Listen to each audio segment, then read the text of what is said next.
I'm Alma Langlois. Welcome to my channel where I celebrate the mad, the macabre, and the infernal darkness that frequently overwhelms my thoughts.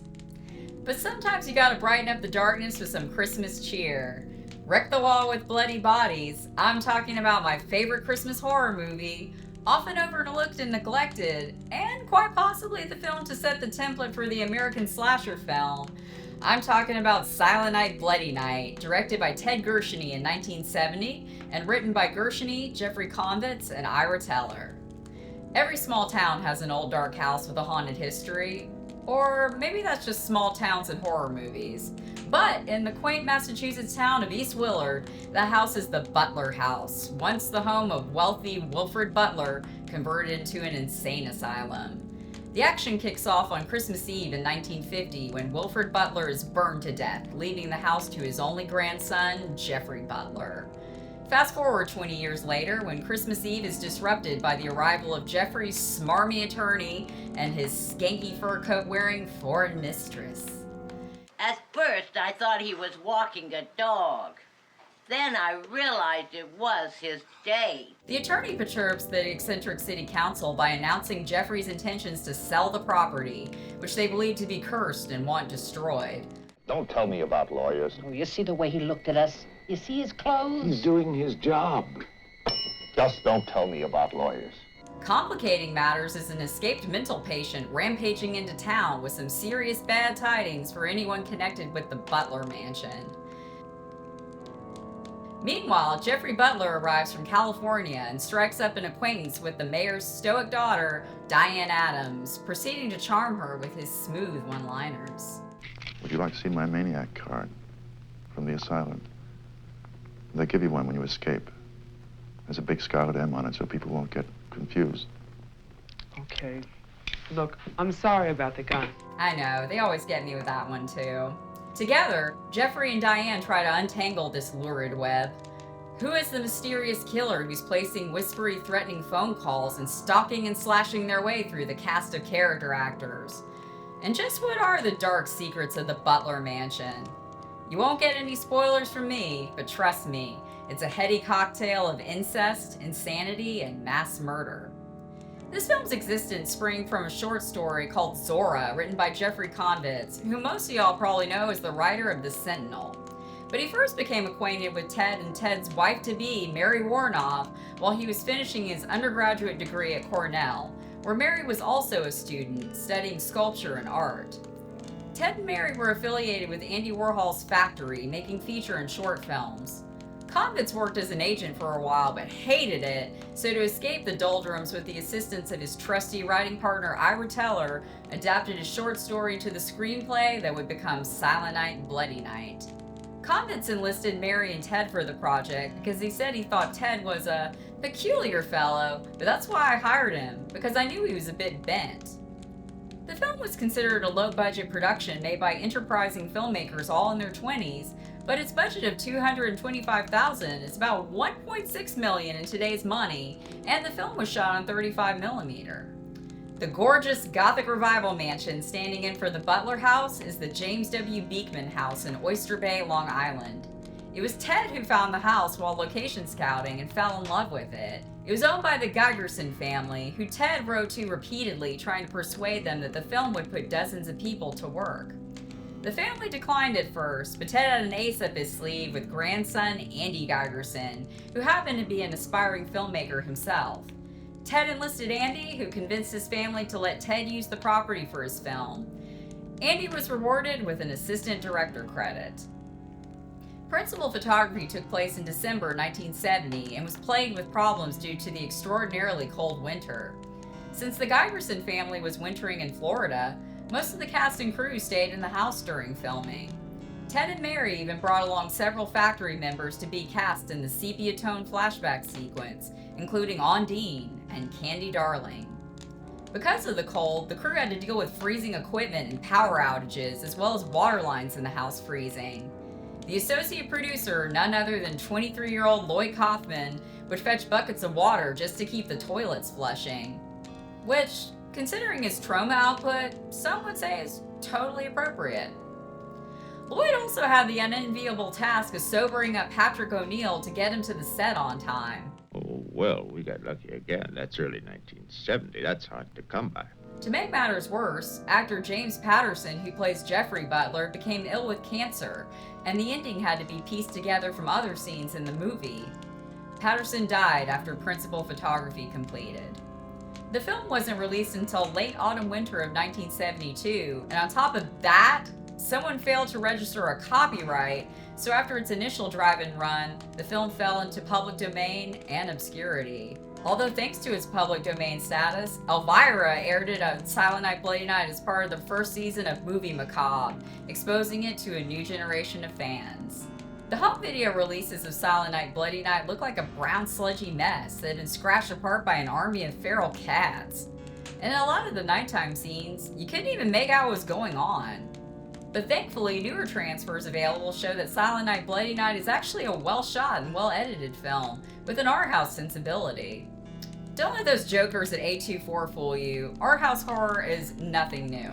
I couldn't find much information available about Ted Gershuny, only that he's a Chicago native and was married to Mary Woronov from 1970 to 1973.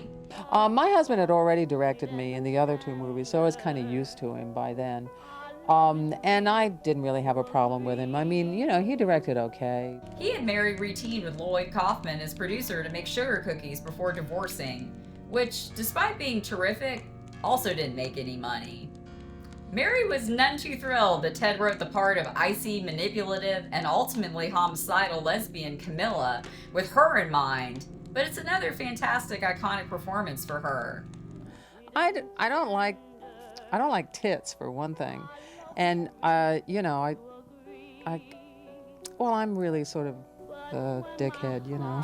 What can I Right on. Miss Woronov was also not too thrilled that Ted cast himself in a sex scene with Lynn Lowry. Frick!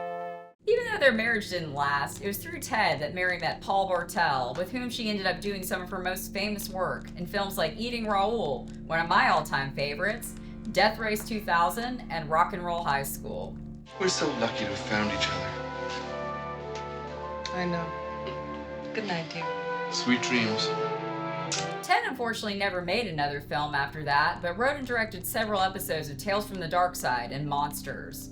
He also authored the book Soon to Be a Motion Picture, all about the making of Otto Preminger's Rosebud. The history and evolution of the slasher film is a complicated one, with common tropes and filmmaking techniques appearing as early as the 1920s in films such as The Spiral Staircase, 13 Women, and The Cat and the Canary. Psychological horror films of the early 60s, such as Psycho and Peeping Tom, influenced the Giallo film, which would then in turn influence the earlier films in the American slasher cycle, particularly Blood and Black Lace and Bay of Blood. These conventions were employed in earlier films, but it's Silent Night Bloody Night that's the American film that would set the template for the slasher subgenre. It's got the holiday setting, an escaped mental patient with killer POV cam, which by the way, at this point would still all be handheld. Steadicam wouldn't be introduced until 1976. A past tragedy that comes to roost years later, the creepy harassing phone calls, quatus interruptus via sharp implements. That was not the kind of penetration they were looking for. And of course, there's the final girl. Diane has many characteristics her survivor sisters would exhibit in later films. She has an inquisitive nature, and at the sign of trouble, she's ready to get her hands dirty and investigate, facing problems head-on rather than running away or remaining oblivious. And underneath her reserved demeanor, she's tough. We don't learn a lot about her in the film, but she comes across as an observant loner. Diane's written as an every girl, but the fact that she's played by cult movie goddess and my imaginary best friend, Mary Woronov, makes her more interesting. I hesitated for a long time before doing this picture because as a star I have a tremendous influence over hundreds of thousands of people nationwide, worldwide. One of my favorite actresses, Mary always brought a unique droll sensibility to all her roles. Mary, I just killed a man. He was a man, honey. Now he's just a bag of garbage. In addition to being a drive-in icon, she's also a talented painter and writer. When I first saw Eating Raoul, I didn't know why she wasn't cast in everything. I already thought she was phenomenal, but after reading her memoir about her time with the factory, swimming underground, I think she's one of those rare gems who's even cooler in real life than she is in the movies. Silent Night, Bloody Night is a film definitely influenced by the cultural shift from the optimism of the 1950s and 60s into cynicism and even nihilism. It's one of those 70s movies where everything you knew to be true turns out to be a lie. The idyllic small town is rotten at the core, and the establishment is all corrupt and gluttonous, their decadence leading to their ruin. The film is also influenced by movements for mental health reform and the entrance of psychology into popular culture in the 1960s. Antipsychotics and other pharmaceutical treatments were introduced, permanently changing the landscape of psychiatric care. With many advocates believing practices and conditions at mental institutions to be inhumane, the Community Mental Health Act of 1963 provided federal funding for community-based health centers as an alternative to institutional care. Unfortunately, the Act's implementation was incomplete, and many centers were underfunded or even left unbuilt. The 1960s also brought us the anti-psychiatry movement, which argued against the medicalization of mental health. It critiqued psychiatric diagnoses and treatments, insisted that traditional therapy was based on an imbalanced power dynamic, advocated for personal freedom, and questioned the legitimacy of involuntary confinement and treatment by medication. It was also the school of thought that influenced Ken Kesey to write One Flew Over the Cuckoo's Nest. On the downside of the movement for deinstitutionalization, the mentally ill have the luxury of being abused on the street as homeless people rather than being abused in an institution. Great. Move over, Christmas Evil. Silent Night, Bloody Night is quickly becoming my favorite Yuletide horror film. Its biggest strength is its gloomy, brooding atmosphere and its sense of the grotesque. The sepia-toned flashbacks are chilling and extremely effective, accompanied by an evocative, melancholic rendition of Silent Night. Some reviewers have complained about the convoluted plot, but I don't mind it. I think it complements the themes of mental illness in the film. Besides, nobody's ever kicked a giallo out of bed over that. You got a lot of nerve, Buster. Join me next show where I keep the holiday spirit going. My Christmas gift to all of you, another book and movie comparison show. You know, one of the great pleasures in life is the pleasure of anticipating pleasure, isn't it? One of my all-time favorites. We're taking a sordid trip into the It of Scotland. And speaking as someone who's half Scottish, what a gloriously unhinged it is. I'm talking about Filth, written in 1998 by Irvin Welsh and adapted into a film in 2013 by John S. Baird. But until next time, pleasant nightmares.